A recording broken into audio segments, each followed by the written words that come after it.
What's good, everybody, and welcome back to my channel. FG2G here, and I got a little food for thought, word of encouragement, a little motivation for you as well as for myself, and we'll just call it the coached race.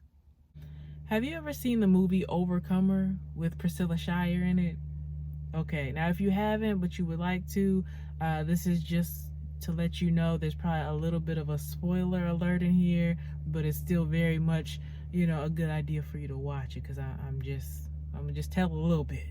Anyways, in the movie there is a teenage girl, right? And she grew up with her grandma because from what she was told, her parents, they were into drugs and stuff like that, which led to them passing away. Or I guess she was just told that they passed away. Okay. And so she was living her life with her grandma, kind of into things that maybe she shouldn't.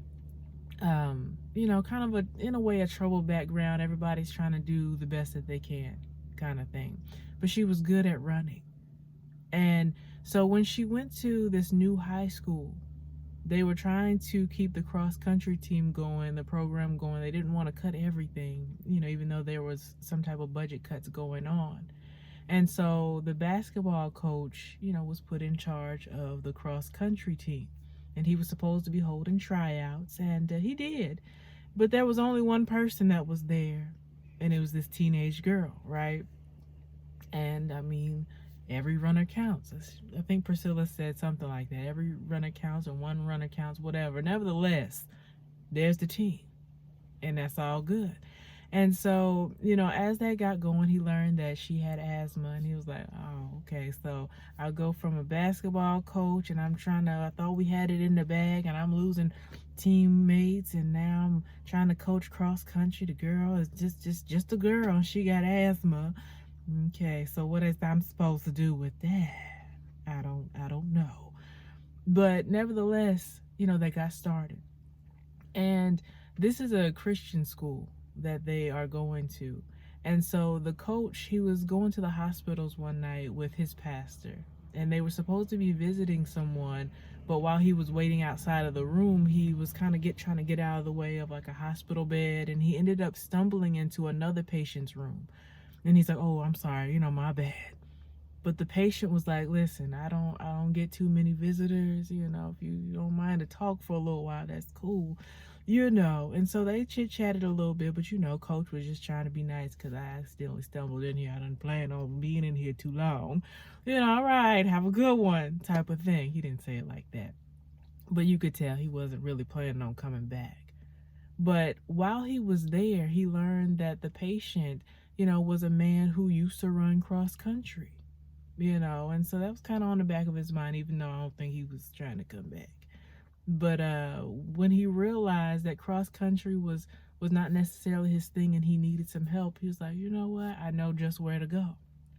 And so he and the patient in the hospital, they began chit-chatting, and he was learning how to train the cross-country runner, just runner, the interval training and all that stuff. He was learning, and he began to pick up information that the patient was saying, and the patient said he had a daughter born on Valentine's Day. Interesting.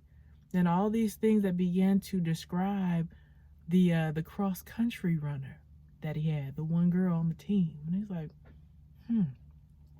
And so we find out that that's actually her father, that she assumed, because she was told he had passed away, she assumed he was dead. She didn't know.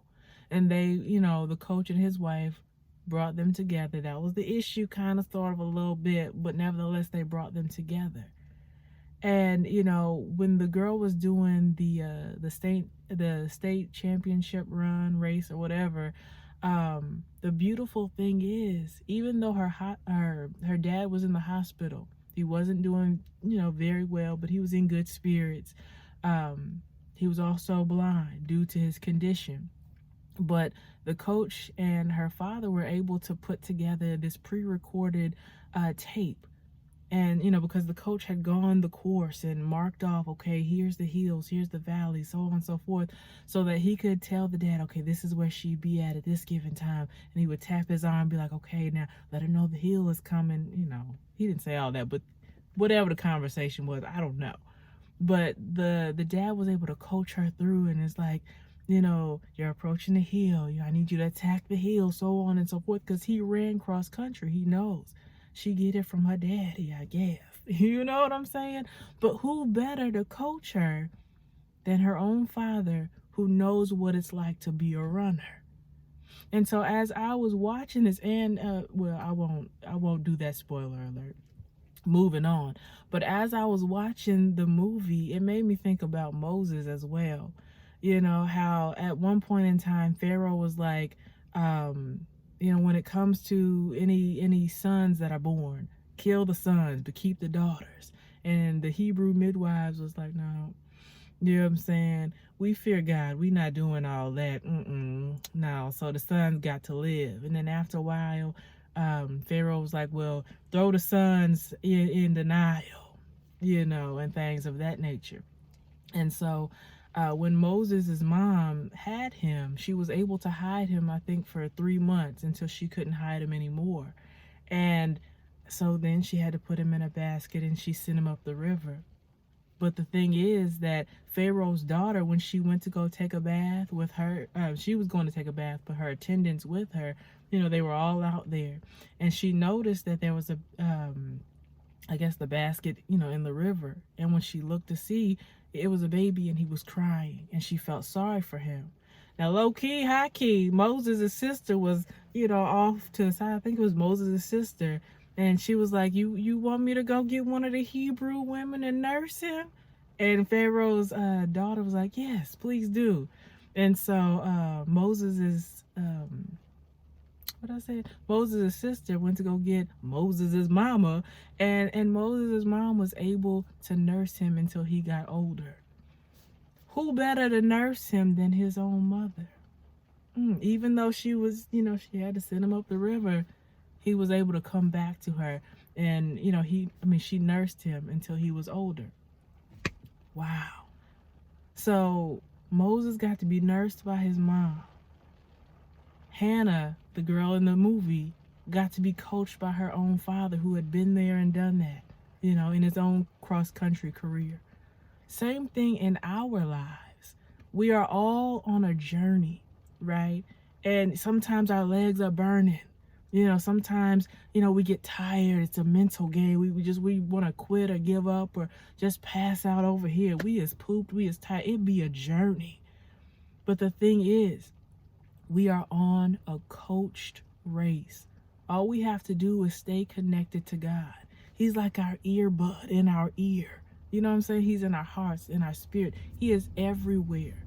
He will coach us every step of the way. He knows. He's gone before us.